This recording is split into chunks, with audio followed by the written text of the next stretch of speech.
awal tahun 2020 atau mungkin dimulai di akhir 2019, namun tidak diekspos ke media, dunia dikejutkan oleh menyebarnya virus yang sangat menakutkan yang menjangkiti manusia.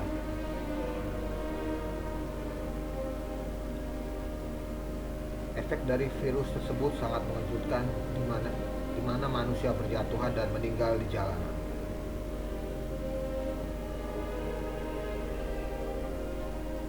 Belum pernah ada dalam sejarah manusia, terutama dalam sejarah menyebarnya penyakit di dunia, efeknya berakibat korban jatuh dan meninggal di tengah jalan di saat ia tengah beraktivitas.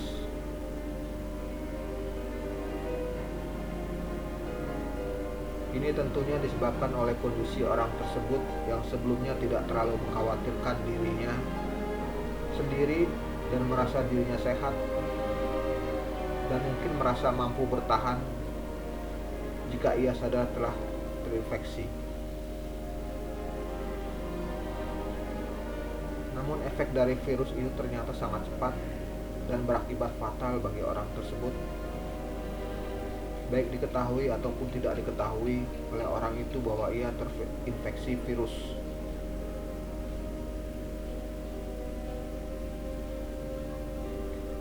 Tahun 1920 dunia juga pernah dilanda pandemi oleh sebab menyebarnya virus yang sangat berbahaya saat itu yang disebut virus flu Spanyol.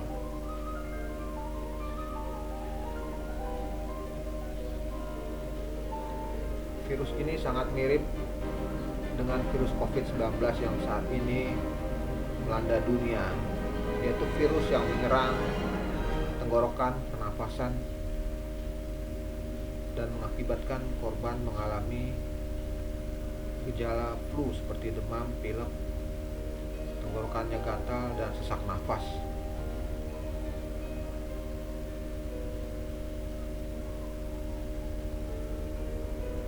Namun tidak ditemukan laporan bahwa korban dari virus flu Spanyol ini jatuh di tengah jalan dan meninggal.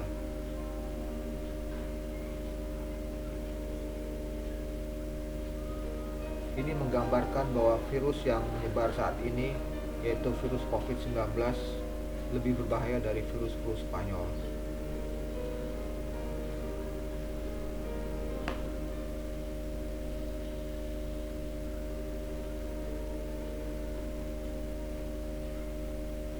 Gejala yang terjadi memang sangat mirip dengan flu Spanyol, namun jelas virus ini jauh lebih berbahaya dan berakibat sangat fatal bagi manusia.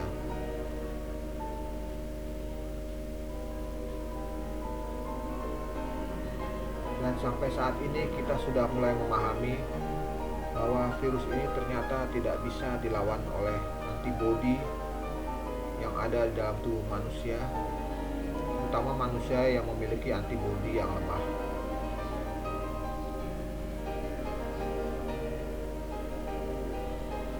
Sehingga akhirnya manusia yang memiliki penyakit bawaan seperti asma, diabetes, anti-imun dan kolesterol tinggi, juga tegangan darah tinggi, jantung, paru-paru sangat berisiko dan bisa berakhir kematian.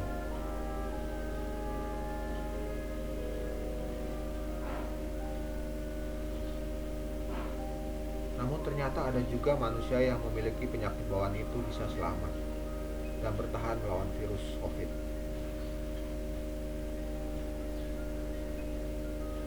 Karena ketika ia terjangkiti virus ini, imunnya atau daya tahan tubuhnya sedang tinggi.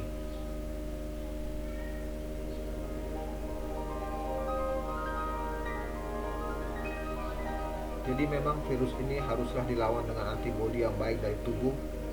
Oleh karena itu, manusia sekarang diharuskan disuntik vaksin yang sudah diakui bisa menaikkan imun seseorang.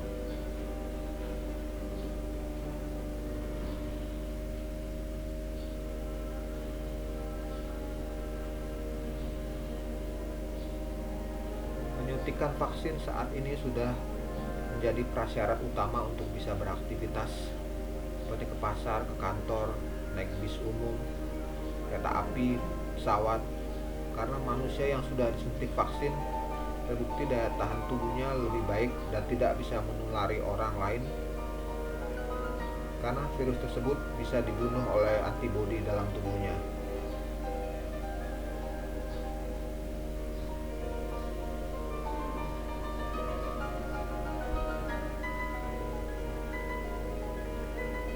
Namun mari kita coba membahasnya dari sudut pandang yang berbeda, yaitu dari sudut pandang Alkitabiah. Kita tahu sebagai orang percaya kita diperlengkapi dengan senjata Allah, dan bahkan Tuhan juga berfirman dalam Mazmur 91 ayat 7-13. Walau 1000 orang rebah di sisimu dan 10.000 sebelah kananmu, tapi itu tidak akan menimpamu. Engkau hanya menontonnya dengan matamu sendiri. Malapetaka tidak akan menimpa kamu, dan tulah tidak akan mendekat pada kamu, sebab malaikat-malaikat akan diperintahkannya kepadamu untuk menjaga engkau di segala jalan. Itu adalah janji Tuhan kepada kita orang percaya, bahwa kita akan dijaga dan dijauhkan dari tulah dan segala macam penyakit. Namun bukan berarti kita menolak divaksin.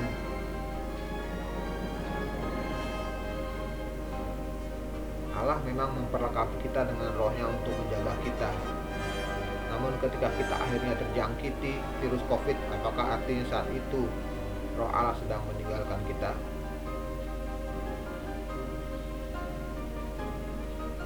Janganlah kita sampai salah mengerti bahwa bukanlah roh Allah tidak menjaga dan pergi meninggalkan kita, karena Ia sekali-sekali tidak akan pernah meninggalkan kita.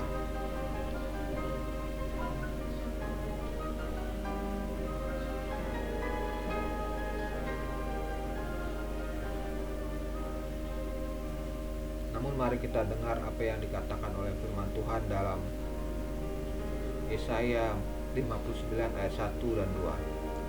Sesungguhnya tangan Tuhan tidak kurang panjang untuk menyelamatkan, dan pendengarannya tidak kurang tajam untuk mendengar. Tetapi yang merupakan pemisah antara kamu dan Allahmu ialah segala kejahatanmu. Dan yang membuat Dia menyembunyikan diri terhadap kamu sehingga Ia tidak mendengar ialah segala dosamu. Namun seringkali kita bertanya-tanya, apakah yang telah aku lakukan sehingga aku berdosa kepada Allah?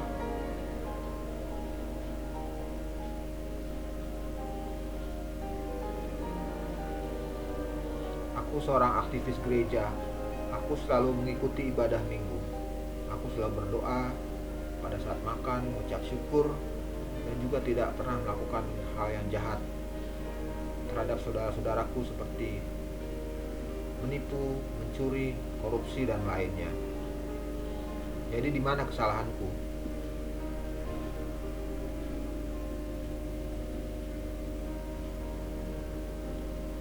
Marilah kita melihat lebih seksama lagi, karena berdosa juga bukanlah melakukan sesuatu yang buruk pada orang lain, tapi juga melakukan hal yang buruk terhadap diri sendiri.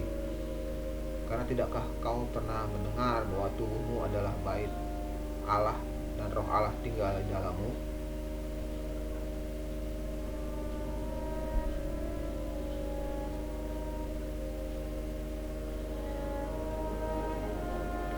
Melakukan hal-hal sederhana namun merusak tubuh adalah hal yang dibenci oleh Allah dan berdosa bagi setiap manusia. Engkau adalah seorang pendeta, namun engkau memiliki kebiasaan merokok dan minum tuak sampai mabuk. Engkau berdosa bagi Allah. Engkau seorang pendeta, namun cara berbicaramu sangat egois dan hanya mau menang sendiri, dan merasa Allah lebih peduli padamu dibanding jemaatmu karena engkau adalah seorang pendeta. Engkau berdosa bagi Allah. Engkau seorang aktivis gereja, namun engkau rakus dan makan sampai tidak tahu aturan. Segala jenis daging kau lahap dengan rakus, dan kau juga tidak peduli ketika di depanmu ada anak pengemis yang kelaparan.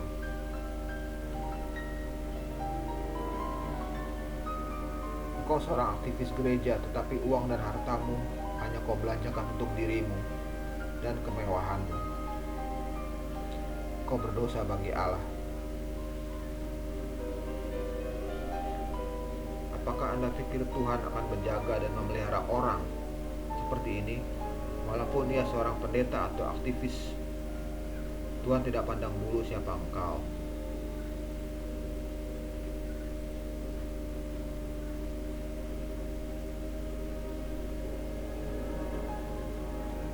Maka jangan heran Tuhan tidak akan mendengar segala doa-doamu, dan Tuhan tidak bisa menjamah dan menyembuhkan jikalau engkau sakit.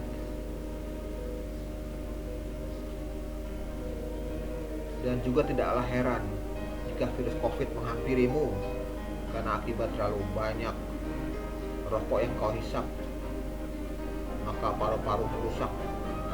Dan walau engkau seorang pendeta, engkau akan ambruk oleh virus itu.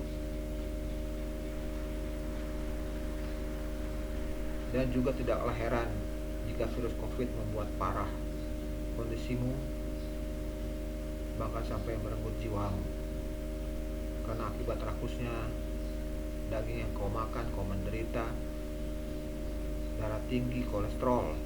Dan ketika virus itu datang, kau juga tidak akan tahan menghadapinya. Tidak peduli kau seorang aktivis gereja.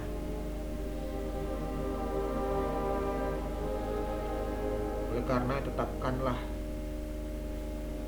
pandanganmu kepada Allah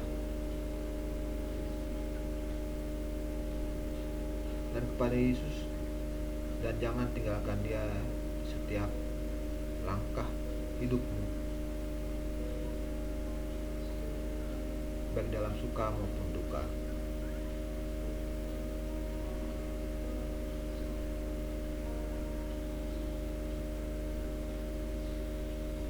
Karena memang kita perlu tahu bahwa Tuhan telah terlebih dahulu mengampuni kita dan telah mengambil langkah awal untuk selalu menjaga kita dimanapun kita berada.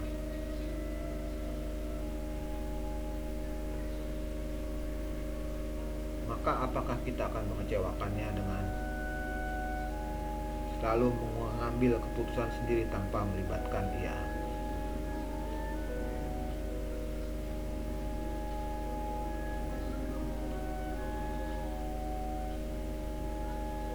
Apalagi sampai pergi meninggalkan Dia.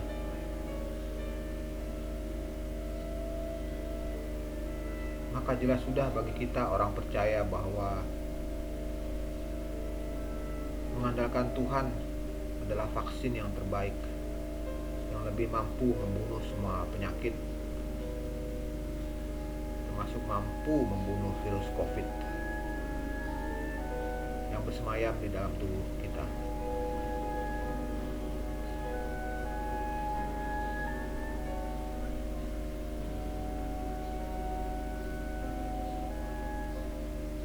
Namun juga tetaplah lakukan vaksinasi yang dianjurkan oleh pemerintah. Karena dengan demikian juga artinya kita juga telah menuruti perintah Allah.